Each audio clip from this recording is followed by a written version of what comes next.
Surat Az-Zumar ayat 65. Lain asyrakta, kalau kamu mempersekutukan Allah, kamu katakan Allah punya partner, Allah punya sekutu, Allah punya tandingan, Allah berbagi kekuasaan dengan yang lain, Allah punya koalisi, la yahbatanna amaluka, semua amalmu gugur, hancur, lebur. Wa qadimna ila ma amilu min amalin, semua amalnya kami datangkan. Ini sekolah yang kau bangun, ini beasiswa, ini panti asuhan, ini orang yang kau bantu, ini support ini. La yahbatanna amaluka, amalmu semuanya gugur, gak bernilai di hadapan Allah Subhanahu wa taala. Makanya pokok pangkal yang pertama, dasar utama dalam Islam adalah tauhid, mengesahkan Allah. Hadiahkan untuk almarhumah ibu, almarhum ayah, kita dapat, orang tua pun dapat. Assalamualaikum warahmatullahi wabarakatuh. Bapak, ibu, abang, kakak, adik, sahabat jamaah dimanapun berada, ma'akalta fa'afnaita, makanan yang dimakan berubah menjadi kolesterol, diabetes, jantung, gula, dan lain sebagainya. Wa malabista fa'ablaita, yang dibelikan ke pakaian, busuk, lapu, ketinggalan zaman. Wa mata saddaqta fa'amdaita, yang diwakafkan, disedekahkan, itulah yang akan kekal abadi. Rumah besar hanya menjadi kenangan, lapuk, berlumut, tumbang, tinggal. Ada kelas yang dipakai para penghafal Quran, itulah yang kekal abadi, mengalir pahalanya untuk kita. Hadiahkan untuk almarhumah ibu, almarhum ayah, kita dapat, orang tua pun dapat. Satu lantainya 4 kelas, totalnya 16 kelas, tempat santri belajar. Yang sekarang santri belajar di asrama. Asrama bisa dibuat kelas, tapi nanti pindahkan ke kelas semua. Mari kita support pembangunan, kirimkan semen, batu bata, kerikil, pasir, besi, dan lainnya melalui rekening BSI 767 7777 227. Sekali lagi 767 7777 227 atas nama Yayasan Pendidikan Hajah Rohana. Konfirmasinya jangan lupa ke nomor berikut 0811 6650 026. Sekali lagi 0811 6650 026. Berkah selalu, barakallahu fikum. Wassalamualaikum warahmatullahi wabarakatuh.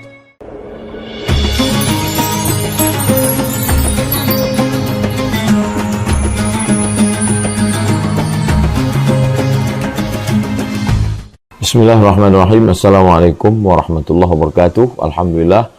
Allahumma sholli ala sayyidina Muhammad wa ala ali sayyidina Muhammad. Bang Alvin Firdaus beserta seluruh tim yang ada di Pontianak, tim yang ada di Riau, Bapak, Ibu, Abang, Kakak, adik, sahabat jamaah hijrah bersama Ustadz Abdul Somad. Insyaallah kita semua istiqomah iman dan Islam, sehat zahir dan batin, selalu diberikan Allah kebaikan dunia akhirat, bahagia karena Allah, bahagia bersama Rasulullah Sallallahu Alaihi Wasallam. Tema kita malam ini adalah bahaya dosa syirik. Pembahasan yang pertama, arti syirik. Arti syirik itu Nabi sendiri yang mendefinisikannya, ada dalam kitab Sahih Al-Bukhari, Sahih Muslim. Antaj'ala lillahi niddan wa huwa khalaqaka. Antaj'ala, engkau menjadikan, lillahi, bagi Allah, niddan, sekutu, wa huwa khalaqaka, padahal Allah yang menciptakanmu. Sekutu ini bahasa Melayu, bahasa Indonesia asli, yang jarang dipakai sekarang. Dulu kita mendengar dalam perjuangan ada tentara sekutu. Jadi beberapa negara bersekutu,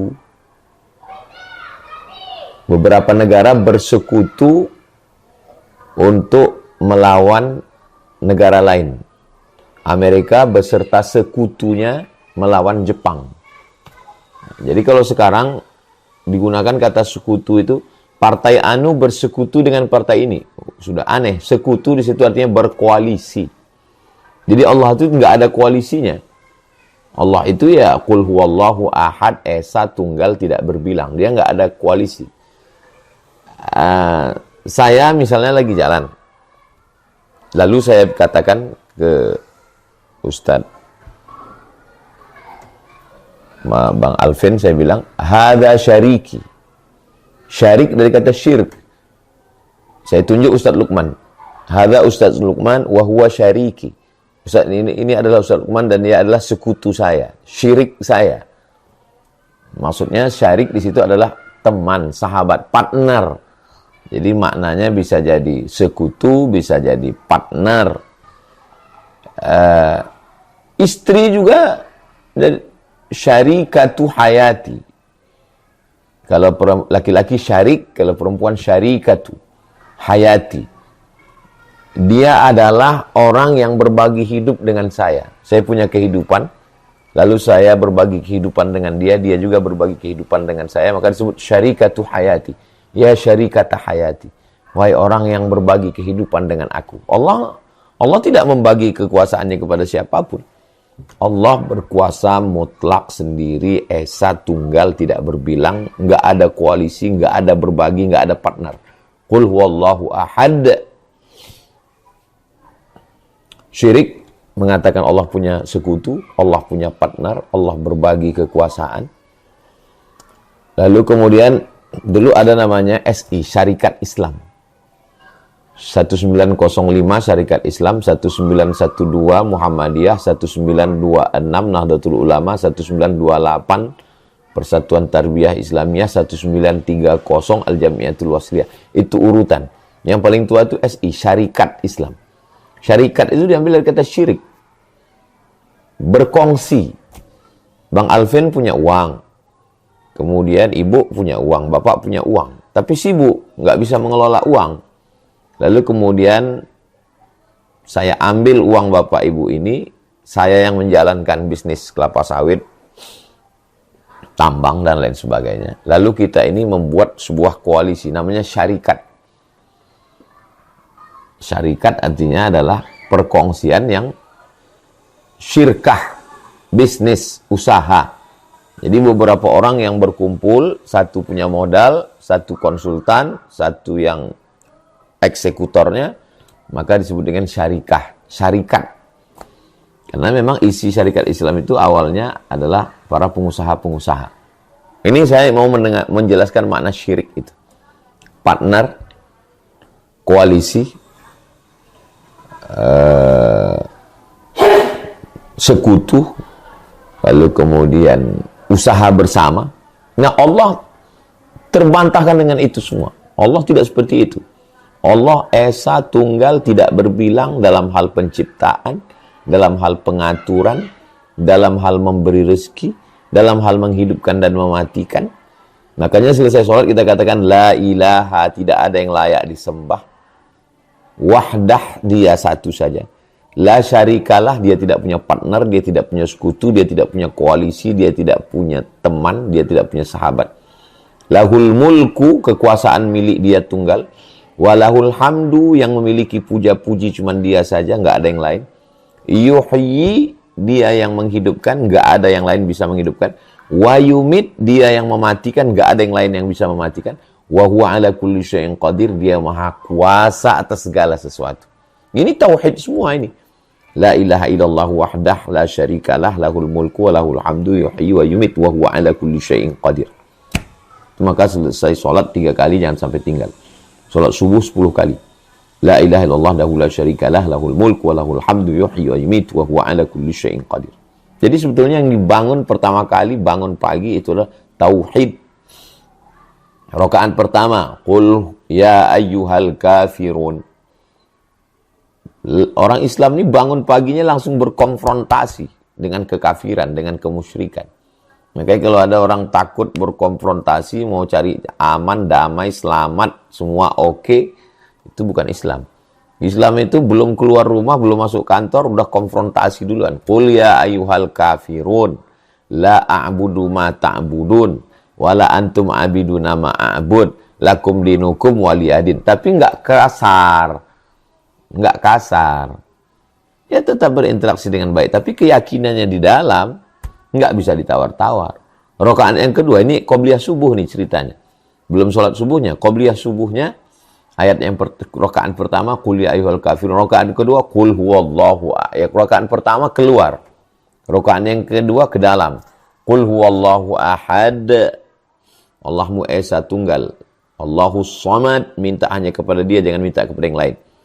Lam yalid, Dia tidak beranak dan tidak diperanakkan. Walam yulad, Dia tidak dilahirkan.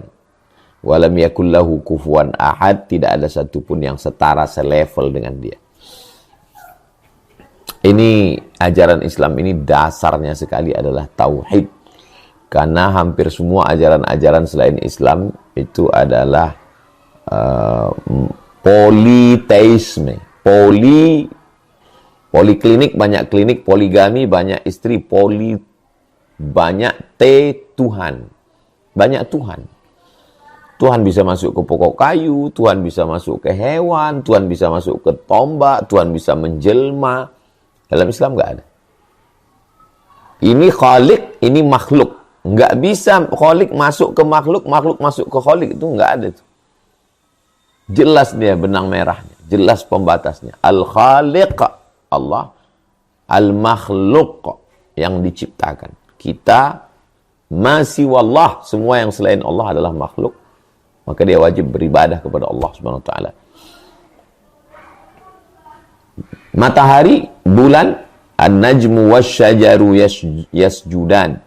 An-najmu, bintang gemintang, langit. Wasyajaru, pokok-pokok kayu, yasjudan, semuanya bersujud kepada Allah.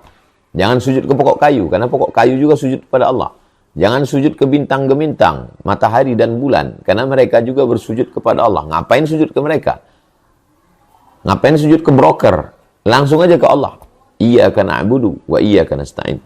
Kami menyembahnya kepada Allah dan minta tolongnya juga kepada Allah Subhanahu wa ta'ala.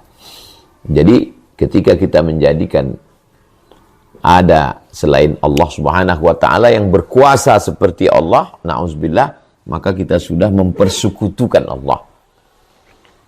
Bagaimana kalau orang ini mempersekutukan Allah? Nah, ini pembahasan yang kedua. Surat Az-Zumar ayat 65. Lain asyrakta, kalau kamu mempersekutukan Allah, kamu katakan Allah punya partner, Allah punya sekutu, Allah punya tandingan, Allah berbagi kekuasaan dengan yang lain, Allah punya koalisi, la yahbatanna amaluka, semua amalmu gugur, hancur, lebur. Wa qadimna ila ma amilu min amalin, semua amalnya kami datangkan. Ini sekolah yang kau bangun, ini beasiswa, ini panti asuhan, ini orang yang kau bantu, ini support ini. La yahbatanna amaluka, amalmu semuanya gugur, enggak bernilai di hadapan Allah Subhanahu wa taala. Makanya pokok pangkal yang pertama, dasar utama dalam Islam adalah tauhid, mengesahkan Allah. Karena kalau sudah tauhidnya rusak, apakah Abu Jahal, Abu Lahab itu tidak mengenal Allah? Enggak tahu tentang Allah. Tahu mereka tentang Allah. Mana dalilnya? Wala in sa'altahum man khalaqas samawati wal ardi. Kalau kamu tanya kepada mereka, siapa yang menciptakan? Man khalaqas samawati wal arda. Siapa yang menciptakan langit dan bumi? La yaqulunna Allah. Mereka akan menjawab Allah. Wala in sa'altahum man anzala minas sama'i ma'a. Siapa yang menurunkan air dari langit? La yaqulunna Allah. Mereka akan menjawab Allah. Wala in sa'altahum man khalaqahum. Kalau kamu tanya kepada mereka, siapa yang menciptakan kamu? La yaqulunna Allah. Mereka akan jawab Allah. Mereka tahu tentang Allah. Tapi di samping menyembah Allah, mereka menyembah Lata, Uzza, Manat, Hubal, Jibti, Taghut, Naham, kayu, batu. Semua mereka sembah. Ada pohon besar mereka sembah. Ada pedang mereka sembah. Lalu ketika mereka ditanya, kamu percaya sama Allah? Percaya. Yang menciptakan kamu siapa? Allah. Yang ngasih rezeki siapa? Allah. Yang menurunkan hujan siapa? Allah. Lalu kenapa kamu masih menyembah selain Allah? Innama na'buduhum liyuqarribuna ilallahi zulfa. Coba lihat. Kami sembah Lata, Uzza, Manat, Hubal, batu berhala ini hanya sebagai perantara supaya mereka bisa mendekatkan kami ke Tuhan. Supaya kami melihat Tuhan dalam bentuk yang bisa divisualisasikan.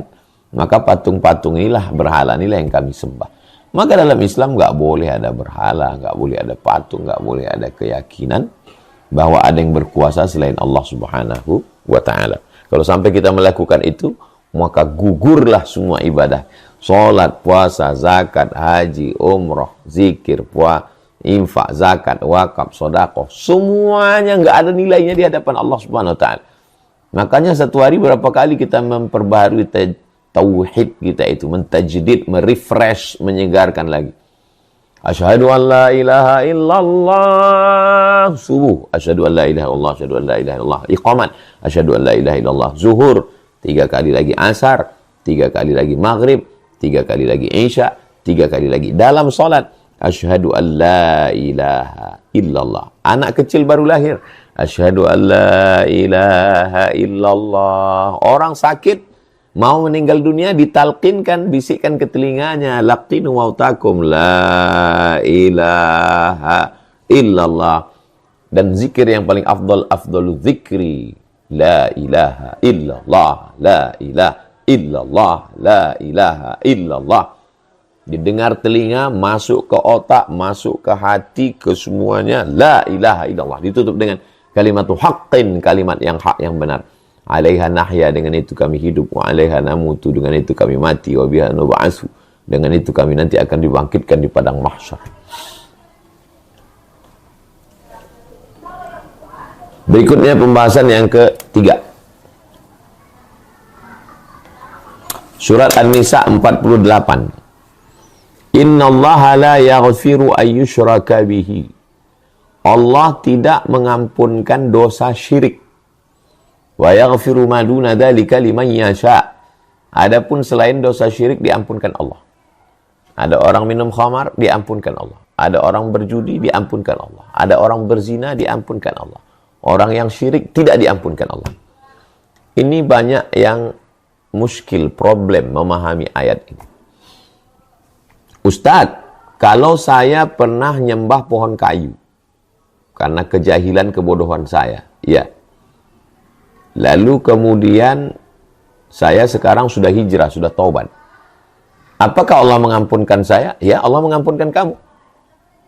Tapi dalam surat An-Nisa 48, innallaha la yaghfiru ayyushraka bihi, Allah tidak mengampunkan dosa syirik. Katanya dosa syirik nggak terampuni. Kenapa Allah mengampunkan saya? Maksudnya begini. Nah, dengar baik-baik. Ada orang yang main judi. Ya kan? Main judi. Lalu kemudian ketika dia main judi itu, kalah main judi. Main judi di kasino, kalah. Karena melihat kalah, naik darah tingginya, mati dia. Maka dia tetap beriman. Dia tetap orang mukmin. Dia mati, nanti di akhirat dia masuk neraka. Karena dosanya main judi. Tapi setelah dia bersih, dia masuk surga. Karena masih ada tauhidnya. Itu maknanya Allah mengampuni dosa selain syirik. Masuk neraka, cuci, bersih, habis itu dia masuk surga. Makanya kita selalu minta 7 kali, Allahumma ajirna minan nar, Allahumma ajirna minan nar, Allahumma ajirna minan nar, Allahumma ajirna minan nar, Allahumma ajirna minan nar, Allahumma ajirna minan nar, Allahumma ajirna minan nar. Selamatkan kami dari api neraka. Rabbana atina fid dunya hasanah wa fil akhirati hasanah. Selamatkan kami di dunia ini baik, di akhiratnya baik. Wa qina adzabannar, selamatkan kami dari api neraka. Karena semua orang beriman masuk surga. Jangan minta masuk surga, karena semua orang beriman masuk surga. Mintalah selamat dari neraka, karena tidak semua orang selamat dari neraka. Saya ulang lagi. Umat Nabi Muhammad SAW semuanya masuk surga. Man qala la ilaha illallah Muhammadur Rasulullah masuk surga. Tapi tidak semuanya selamat dari neraka. Ada juga yang masuk neraka dulu. Kita maunya enggak kena neraka. Kita maunya selamat dari neraka. Amin, amin, amin, amin ya Rabbal Alamin. Terus masuk surga. Jadi ada orang main judi, sedang main judi, kalah, darah tingginya kumat, mati dia. Maka dia masuk neraka. Tapi habis itu dia tetap masuk surga karena ada imannya. Adapun orang yang syirik, datang dia ke pohon kayu. Oh, pohon kayu, katanya ada penunggunya di sini. Tolong kasih rezeki, tolong buat aku kaya. kumat darah tingginya di situ, mati dia di situ. Maka neraka jahanam tempat dia tidak terampuni karena belum sempat bertobat. Nah, itu maknanya. Itu bedanya orang melakukan dosa selain syirik. Karena sahabat-sahabat Nabi itu dulu yang masuk Islam umur 40, 50, mereka pernah melakukan praktek syirik. Mereka pernah menyembah Lata, Uzza, Manat, Hubal, Jibti, Tagut, Naham. Abu Dzar Al-Ghifari radhiyallahu an, dia penyembah berhala, nama berhalanya Naham.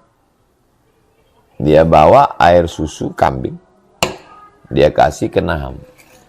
Wahai berhala Naham, ini nama berhalanya Naham.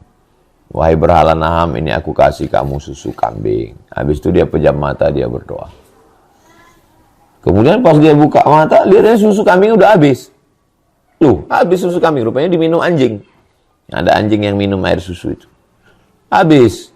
Terus anjing itu udah selesai minum, diangkatnya kakinya sebelah, dikencinginya berhala. Mikir Abu Dzar, air susunya diambil, dia nggak bisa membela dirinya. Dikencingi, nggak bisa membela dirinya. Gimana dia mau nolong saya? Dia mikir, ini bullshit, omong kosong nih, nggak bener ini. Dan dia dengar ada kabar ada seorang nabi, namanya Nabi Muhammad SAW. Akhirnya dia datang kepada Nabi Muhammad dan dia bersyahadat. Asyhadu an la ilaha illallah wa asyhadu anna Muhammadar Rasulullah. Nah, apakah Abu Dzar pernah syirik? Pernah. Dia penyembah berhala. Tapi ketika dia masuk Islam, bersih. Itu dalil bahwa apapun dosa orang masa lalu sebelum Islam, setelah dia masuk Islam, taubat nasuha, bersih, sebersih-bersih. Jangan pakai keris. Karena pakai keris itu syirik. Pernah nggak dengar ungkapan begitu? Jangan pakai keris, karena pakai keris itu syirik. Tolong Ustadz Ilham shootkan keris. Biar jamaah ini tahu Ustadz Somad punya keris. Itu keris. Itu baru yang dalam kaca. Masih ada lagi di belakang sana. Salah satunya adalah yang paling ujung depan, yang di belakang gendang itu. Itu dari Ustadz Salim Afillah. Jadi kalau punya keris itu syirik, berarti saya musyrik. Perbuatannya syirik, orangnya musyrik. Berarti Ustadz Salim juga syirik, karena dia yang ngasih, dosanya paling besar Ustadz Salim. Kenapa orang yang punya keris dibilang syirik? Ustadz Somad juga punya keris, berarti syirik. Bukan begitu memahaminya. Ketika meyakini sesuatu itu bisa mendatangkan manfaat dan menolak mudarat. Kalau punya keris ini nanti rezekinya lancar. Kalau dipakai nanti tamu-tamu pada segan, pada hormat. Kalau makai ini nanti balak-balaknya, musibahnya jauh. Itu dia sudah memposisikan sebagai Tuhan. Kalau ditanya, kamu percaya sama Allah? Percaya. Terus kenapa pakai ini? Ya, ini ada khasiat-khasiatnya. Nah, ini saya mau mengasih pemahaman ke jamaah. Silakan punya keris, nggak apa-apa. Dia sebagai souvenir, sebagai hiasan, sebagai cenderamata, sebagai tradisi nenek moyang kita. Ada keris Jawa, ada keris Sumatera, ada keris Melayu, ada keris Minangkabau, ada keris Sulawesi, ada keris Banjar. Semua kita punya. Ada badik, ada golok, ada pedang. Tapi kita tidak meyakini bahwa dia memiliki khasiat mendatangkan manfaat dan menolak mudarat. Jangan pakai cincin. Dipakai cincin syirik. Saya pakai cincin. Kebetulan sekarang enggak pakai. Kadang saya pakai, kadang enggak. Saya pakai, suka saya batu-batu. Ada yang hitam, black diamond, Kalimantan, Martapura. Ada yang ruby merah, ada yang blue sapphire biru, ada yang zamrud hijau, ada zabarjat hijau muda, ada fairus biru langit. Sebagai batu alam, tapi tidak ketika dipakai itu meyakini bahwa dia mendatangkan manfaat. Kalau ini dipakai nanti orang jadi segan, kalau dipakai nanti rezeki berdatangan. Kalau dipakai ini duduk di rumah makan nggak bayar. Kalau ada yang ngomong begitu ya dipahami dulu. Ada nggak logisnya? Ada nggak logisnya? Ini kalau katanya dipakai ini nggak bayar Pak Ustadz. Iya, karena duduk aja nggak makan. Kalau makan ya bayar.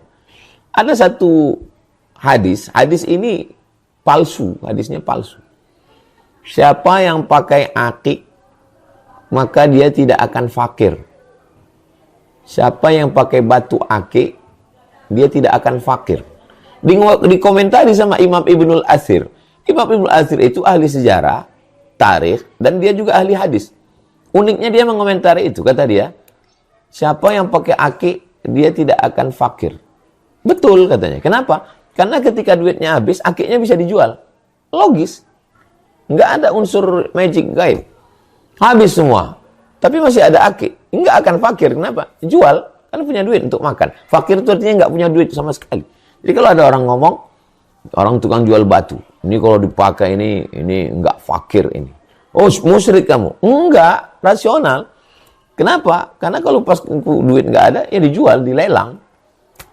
Ada batu tuh yang mahal sampai ratusan juta. Ya nggak fakir. Tapi ketika dia meyakini kalau pakai ini warungnya laris. Kalau piara ikan ini nanti auranya bangkit, rumahnya jadi hebat. Kalau nanam pohon ini, pohon kayu, gelang, batu, cincin, keris. Jangan lupa, ada orang-orang yang kelihatannya dengan besi nggak percaya, dengan batu nggak percaya, dengan keris nggak percaya. Tapi dengan atasan, mengagungkan atasan, itu juga bisa jadi syirik. Dan atasannya juga ngomong, ingat kalian semua makannya dari saya. Loh, makannya dari Allah, ngapain dari kamu? Nah ini jadi berhati-hati kita tentang masalah syirik ini. Kesimpulannya, siapapun apapun bendanya, kayu, batu, perunggu, emas, perak, kaca, orang, manusia, binatang, tanaman, hewan, kalau dianggap dia bisa memiliki khasiat mendatangkan manfaat, menolak mudarat, maka kita sudah memposisikannya sebagai Tuhan. Orang yang musyrik, syirik itu bukan berarti tidak bertuhan. Kalau tidak bertuhan itu ateis. Jelas kafirnya kalau orang ateis. Dia masih ngaku bertuhan, tapi dia mempersekutukan Tuhan. Ada yang kuasa lain selain Allah Subhanahu wa ta'ala. Berikutnya yang keempat. Inna akhwafa ma akhafu ala ummati. Di antara yang paling aku khawatirkan yang akan menimpa umatku di antara beberapa kekhawatiran-khawatiran adalah asyirkal asghar. Syirik kecil. Lalu sahabat bertanya, "Wa masyirkul asghar ya Rasulullah?" Apakah syirik kecil itu? Kata Nabi, ar-riya. Mempertontonkan amal. Riya dari kata ra'a yara, melihat. Ara yuri, mempertontonkan, memperlihatkan. Hadisnya adalah kitab Musnad Ahmad bin Hanbal. Imam Ahmad bin Hanbal meninggal tahun 241 Hijrah di Baghdad. Imam mazhab yang keempat, Hanafi, Maliki, Syafi'i, Hambali, Ahmad bin Hanbal. Hadisnya hadis sahih.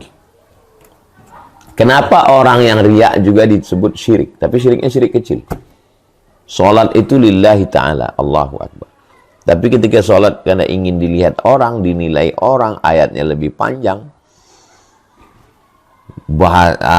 difasihkan ketika didengar orang, maka sesungguhnya saat itu kita sedang memposisikan orang itu sebagai Tuhan kecil. Karena layaknya semua amal ini hanya kepada Allah. Apa rusaknya orang yang syirik ini? Kalau dia beramal karena Allah, dia tidak akan merusak standar operasional kerja. Dia tidak akan merusak ISO, standar internasional. Dia tidak akan merusak tatanan lingkungan masyarakat suami istri. Kalau suami bertauhid, ada nggak ada CCTV, ada nggak ada KPK, BPK, Inspektorat Jenderal, Polisi, Kejaksaan, dia nggak peduli. Yang penting saya takut karena Allah. Makanya kita selalu mengamalkan habis subuh baca ayat kursi, dibaca sampai zuhur, dari zuhur dibaca sampai asar, dari asar dibaca sampai maghrib, habis maghrib dibaca dipelihara sampai isya, dibaca isya, sebelum tidur malam dijaga dipelihara sampai subuh. Kenapa? Karena ayat kursi itu isinya adalah tauhid. Siapa Tuhan kita? Allah. Adakah Tuhan selain dia? La ilaha illa huwa. Apakah dia hidup? Al-Hayyu, dia maha hidup. Dia kasih saya hidup. Nanti hidup ini bisa dia ambil lagi. Al-Qayyum, dia mengatur hidup saya. Tidak ada pengaturan yang salah dan keliru. Tidak ada pokok kayu yang tumbang, tidak ada daun yang jatuh, tidak ada bumi yang basah dan kering kecuali dalam pengaturan Allah. Bagaimana kuasa dia? Lahu ma fis samawati wa ma fil ard. Apa yang di langit, apa yang di bumi punya dia. Adakah yang bisa menolong selain dia? Man dzalladzi yashfa'u indahu illa bi'idznih. Tahukah dia apa yang berbisik-bisik dalam hati, berkata-kata dalam pikiran? Ya'lamu ma baina aydihim wa ma khalfahum. Adakah yang punya pengetahuan selain dia? Ya'lamu ma baina aydihim wa ma khalfahum wa la yuhituna bi syai'in min ilmihi illa bima syaa'. Apakah dia berkuasa atas hidup saya? Wasi'a kursiyyuhus samawati wal ard. Sulitkah dia membagi makan ikan yang berada di dalam palung, dalam alam gelapnya lautan? Sulitkah bagi dia memberi makan cacing yang ada dalam pokok kayu, ulat-ulat, anai-anai? Sulitkah bagi dia memberi makan serangga yang ada dalam tanah? Wala ya'uduhu hifzuhuma. Tidak ada yang sulit bagi Allah untuk menjaga alam langit dan bumi. Wa huwal aliyyul azim. Maha tinggi kuasanya, maha besar kuasanya. Allah Subhanahu wa taala. Adapun fisiknya, zatnya, tafakkaru fi khalqillah. Pikirkanlah makhluk ciptaan Allah. La tatafakkaru fi dzatillah. Jangan kamu pikirkan zat. Karena fa innakum la tuqaddiruna qadrah, kamu tidak akan pernah mampu memikirkannya. Kita hanya disuruh memikirkan inna fi khalqis samawati, penciptaan langit, wal ardi, penciptaan bumi, wa ikhtilafil laili wan nahar, penciptaan langit siang dan malam silih berganti, la ayatin. Itu semua adalah ayat-ayat tanda-tanda kekuasaan Allah. Bagi siapa? Li ulil albab, bagi orang yang berfikir. Jadi kalau kita bisa selamat dari syirik ini, alhamdulillah wa syukrulillah wa la haula wa la quwata illa billah. Mudah-mudahan apa yang kita bahas ini bermanfaat buat kita semua. Anak-anak kita ajarkan tauhid yang benar melalui sifat 20 wujud, qidam, baqa, mukhalafatul hawadisi, qiyamu binafsihi, wahdaniyah, qudrat, iradat, ilmun, hayat, sama, basar, kalam. Sifat 20 bukan batasan, tapi itu adalah yang disusun oleh ulama dalam akidah Asy'ari, ahli sunnah wal jamaah untuk memudahkan kita. Karena kalau kita langsung ke Quran, ke hadis, siapa yang paham, siapa yang hafal, maka dari Quran dan hadis ini disusun secara sistematis, belajar lagi akidah. Referensi yang simpel sederhana adalah sifat 50 yang ditulis oleh Kiai Haji Idrus Romli, berbahasa Indonesia, mudah dipahami. Untuk masalah jangan sampai ke syirik ini. Sifat, tulis aja di Google tuh, sifat 50 Kiai Haji Idrus Ramli. Ini dia bukunya, Aqidah Ahlussunnah Jamaah, penjelasan sifat 50. Tolong shoot penjelasan Aqidah 50, cari di internet ya, Aqidah Ahlussunnah wal Jamaah, penjelasan sifat 50 Kiai Haji Idrus Ramli. Kenapa buku ini yang saya pilihkan? Karena simple, berbahasa Indonesia, mudah difahami. Itu yang bisa kita kaji dalam kesempatan ini. Bang Alvin Firdaus beserta seluruh tim, terima kasih. Mudah-mudahan Allah menjaga ketauhidan kita. Sebagaimana biasa di akhir majelis kita berdoa kepada Allah Subhanahu wa taala. A'udzubillahi minasyaitonirrajim. Bismillahirrahmanirrahim. Alhamdulillahi rabbil alamin, hamdan yuwafi ni'amahu wa yukafi'u mazidah. Ya Rabbana lakal hamdu kama yanbaghi li jalali wajhikal karimi wa 'azimi sultanik. Segala puja-puji, segala kekuasaan hanya milik-Mu, kami tidak ada daya, tiada upaya. Allahumma salli ala sayyidina Muhammad wa ala ali sayyidina Muhammad. Salawat dan salam untuk junjungan kami Nabi besar Muhammad sallallahu alaihi wasallam. Allahumma ja'alna minal mukhlasin, jadikanlah kami orang-orang yang tulus ikhlas hanya kepada Engkau saja, tidak merasa diri kami besar karena Engkau maha besar, tidak gila dengan pujian karena puja-puji milik Engkau, tidak merasa diri suci karena yang suci hanya Engkau. Subhanallah walhamdulillah wa la ilaha illallah wallahu akbar. Kami tak punya daya, kami tak punya upaya. La haula wa la quwata illa billah. Ya muqallibal qulub, Engkau yang membolak-balikkan hati. Sabit qulubana, kokohkan hati kami. ala dinik dalam agamamu, ala ta'atik dalam ketaatan kepadamu. Allahumma a'inna, tolong kami, ala zikrika, supaya hati kami selalu berzikir mengingatmu, mulut kami selalu mengucapkan zikir, tasbih, tahmid, takbir, tahlil untuk kepadamu. Pikiran kami selalu berfikir tentang yang positif. Wa syukrika, kami selalu bersyukur kepadamu, wa husni ibadatik, dengan ibadah yang terbaik. Rabbana ighfir lana dzunubana wa liwalidayna warhamhuma kama rabbayana shaghira. Rabbana atina fid dunya hasanah wa fil akhirati hasanah wa qina adzabannar. Wa sallallahu ala sayyidina Muhammad wa ala alihi wasallam. Walhamdulillahirabbil alamin. Terima kasih segala perhatian, mohon maaf segala kesilapan dan kekhilafan. Aqulu qauli hadza astaghfirullah li wa lakum. Wassalamualaikum warahmatullahi wabarakatuh. Mengalir walau sudah mati.